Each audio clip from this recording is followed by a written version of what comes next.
जय जगन्नाथ। मैं श्री जगन्नाथ जी का एक भक्त का ऊपर में अभी आलोचना करने के लिए जा रहा हूँ। उसका नाम है महाकवि जदुमणि।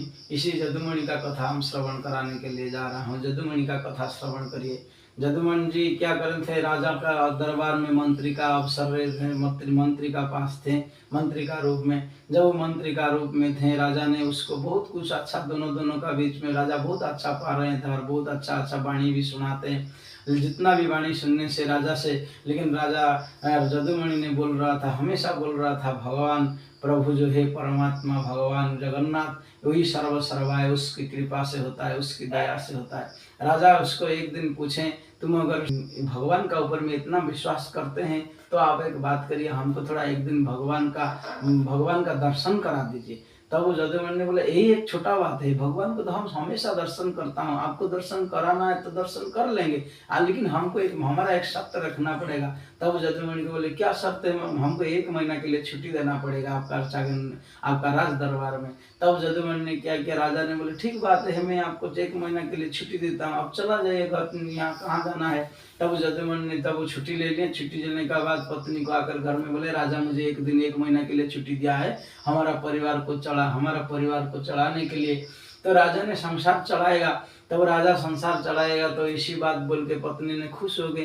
तब क्या किया, उसने जगन्नाथ धाम, पुरी धाम में चले गए। तो राजा जदुमणि जाकर पुरी धाम में जगन्नाथ को दर्शन किया, चारों तरफ में जगन्नाथ का मंदिर घुमा, जगन्नाथ को दर्शन किया, प्रसाद खाया। 10-15 दिन, 20 दिन, 20-30 दिन तक रहा, 1 महीना तक रहा। रहने का बाद जगन्नाथ को खोजा, तो जगन्नाथ का तत्व कहाँ है, जगन्नाथ का पास कुछ नहीं। ऐसे खोजते जगन्नाथ का पास, जब भक्त को तो भगवान का बारे में सब कुछ मालूम हो जाता है धीरे धीरे। जब वो भगवान का बारे में तलाश करता है, तब तो भगवान उसको ही मार्ग देता है। तब उसने क्या मार्ग दिया, वो कुछ नहीं बोला। जगन्नाथ धाम से 1 महीना बाद वो लौट के आया।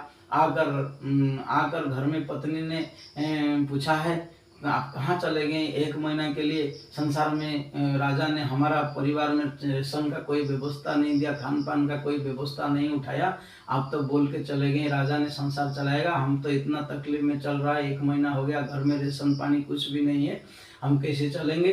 तब इसी बात जब वो बोले धर्मपति उसी समय चूल्हा का पास बैठे थे। चूल्हा का पास जब बैठे थे, एक फूंक नली था, फूंक नली में चूल्हा में कुछ सामान नहीं था, तो खेर का चूल्हा था, खेर का चूल्हा जला रहे थे। तो खेर का चूल्हा जलने से फूंक नली मारना पड़ता है। उसी फूंक नली को ले क्या किए, बोले मैं आज ही काले ही सुबह हम राजा को हम ये इसका ज्ञान देंगे। राजा बोले थे भगवान दिखाने के लिए, तब उसको हम भी भगवान देंगे, भगवान का दर्शन कराऊंगी। तो इसी मार्ग से क्या हुआ, सुबह हुआ, नहा धो के जदुमणि ने क्या किया, राजा का दरबार को बीबी जो उसका धर्म पत्नी जो फूंकनली रखा था, उसी फूंकनली को क्या किए, उसके एक लाल रंग का सालू कपड़ा बांध कर उसके राजा का दरबार में लेके चला गया। राजा का दरबार में जाकर जब पहुंचा, राजा को देखकर नमस्कार किए। राजा बहुत भी खुश हो गए।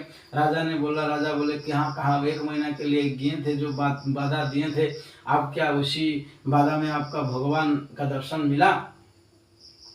जब जदुमणि ने बोला, हाँ भगवान का दर्शन तो मिल गया, लेकिन भगवान को हम साथ में भी लेकर आया है। तो पत्नी ने जिसी फूंकनली जो चूल्हा में रसोई कर रहा था, उसी फूंकनली को उसके कपड़ा में बांध कर लेकर आया। तो राज दरबार में सब आदमी था, और जितना भी राजा का जो सहचरी सब लोग थे। तब राजा ने क्या किए, पूछे, तो जदुमणि ने बोला, ठीक है, आप अगर हमारा भगवान को देखना चाहता है, आप अकेला देख नहीं पाएंगे, और आपका धर्मपत्नी को बुलाइए, और आपका मुख्य और कोई मंत्री लोग है उन लोग को बुलाइए, हम विशेष हिसाब में देखेंगे, ऐसा नहीं दिखाएंगे। तब राजा ने सब अपना बीवी को बुलाया, सबको बुलाया। बुलाने के बाद राजा ने अपना जदुमणि ने बीच में सब राजा का भी सब दरबार का जितना आदमी बैठे थे उसका बीच में जदुमणि ने बैठा। जब इन्हें क्या किया, एक टेबल का ऊपर में फूंकनली को रख दिया। फूंकनली को कपड़ा खोलने के बाद देखा है फूंकनली है। इसी फूंकनली में तो भगवान, तब वो बोलता है, तब जदुमणि ने बोला, अगर इसमें किसी आदमी का सत्य है, कोई सत्य राजा है और कोई सत्य धर्म पत्नी है, तो इसी फूंकनली का अंदर में भगवान जगन्नाथ है, आप देख सकेंगे। तब वो फुंकनलिका अंदर में जब कौन पहले कौन देखेगा, तब वो राजा ने बोला हमारा और एक मंत्री भी है, वो आपको देखने के लिए बोला। मंत्री ने आकर बोला, जब मंत्री देखने के लिए तब वो आया, तब जदुमणि ने बोला जो कोई मंत्री अगर देखेगा तो हमारा भी और एक शर्त है, अगर उसका पास सत्य है, वो अगर राजा राज दरबार को बचाना चाहता है, उसको राज्य को रक्षा करने का दायित्व है, तब वैसा आपका पास अगर वैसा शक्ति है तब आप देख सकेंगे, नहीं तो आप देख नहीं सकेंगे। जब राजा का और दूसरा कोई मंत्री था, आकर देखा, राजा ने मंत्री ने सोचा अरे मैं अगर झूठ को अगर सत्य ना बोलूं तब तो हमारा राज दरबार में रहना मुश्किल हो जाएगा। तब उसी कारण से क्या हुआ, उसी जो मंत्री था वो मंत्री ने भगवान फुंकनलिका अंदर में देखा, कुछ नहीं था, लेकिन उसने जो सत्य देखा था कुछ नहीं था, वो मिथ्या, उसमें मिथ्या लगा दिया, उसमें बोल दिया क्यों राज्य दरबार उसका चला जाएगा। इसीलिए वो मंत्री ने तब वो बोला जी नहीं, इसका अंदर में जगन्नाथ हम देखा है।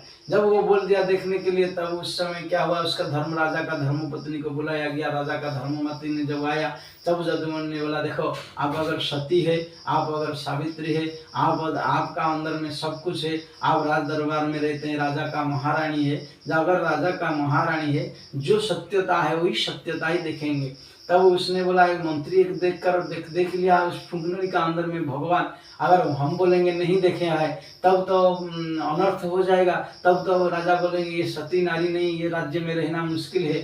तब रानी ने क्या हुआ, उसी फुंकनली में जब देखा, कहा हाँ जगन्नाथ दिखाई दे रहा है, जो सत्य है फुंकनलिका अंदर में कि जगन्नाथ तो दिखाई नहीं देंगे। तब फुंकनलिका अंदर में जब जगन्नाथ को देखा नहीं देखा, लेकिन बोल दिया हाँ जगन्नाथ है। क्यों, अगर वो अगर बोलेगा हम नहीं देखा है, मंत्री तो देखा बोल दिया, मंत्री जब देखा तो रानी नहीं देखा, रानी तो असत्य हो जाएगा। रानी का मन में ऐसा भावना आया, तब रानी ने बोल दिया जे नहीं जगन्नाथ है। तब राजा ने जब देखने के लिए आया, राजा को ऐसा भी जदुमणि बोला अगर आप सत्य राजा है, आप राज्य को संभालना चाहते हैं, आप राजा का राज्य को रक्षा करना चाहते हैं, अगर आप राम का गुण है राज्य करने के लिए, ताहले आप जगन्नाथ को देख पाएंगे। तब उसने राजा ने आकर देखा, सब मंत्री सहचर सब था, तब राजा ने आकर देखा है, अगर हम बोल दूं मेरा भगवान जगन्नाथ को नहीं देखा है तब क्या होगा, हम तो राज्य में और नहीं रहेंगे, हम राजा नहीं बन पाएंगे, सब हमको राजपद से उतार देंगे। तो इसी न्याय से राजा ने नहीं देखा था जगन्नाथ को फुंकनलिका अंदर में, लेकिन बोल दिया हाँ जगन्नाथ हम भी देख लिया। लेकिन जब सब देख लिए, तीनों जब देख लिए, तब राजा ने बोला, तब जदुमणि ने बोला जे इसी फुंकनलिका अंदर में कुछ भगवान नहीं है। तब वो भगवान और सब राजा ने और रानी ने और उसका मंत्री सहचर ने सब अचंबा हो गए।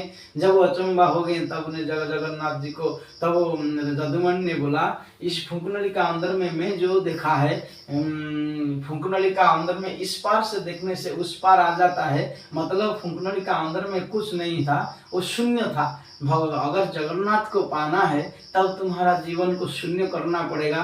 शून्य रूप भगवान शून्य का रूप में रहते हैं, इसीलिए शून्यकार है, से निराकार है, से अनाकार है, से अनमय विष्णु है। इसीलिए उसको अगर कोई देखना चाहता है, अपने आप को शून्य करना पड़ेगा। अपना अंदर में क्रोध काम वासना मोह लोभ मद मत्सर सबको परित्याग करके, अगर जब तक आप शरीर में शून्यता नहीं आएगा तब वो शून्य रूपी भगवान जगन्नाथ को दर्शन नहीं कर पाएंगे। इसीलिए निर्माण मोहो जित संग दोषा अध्यात्म नित्या विनिवृत्त कामा द्वंद्वे विमुक्ता सुख दुख संगे गच्छन्ते मूढ़ा पदम अव्ययम। ये मंत्र से पता चलता है जब तक मनुष्य निर्मल नहीं होता है, जब तक मनुष्य शून्य रूपी नहीं होता है, संसार का कर्म से सब शून्य हो जाता है, तब वो भगवत प्राप्ति होता है। जय जगन्नाथ।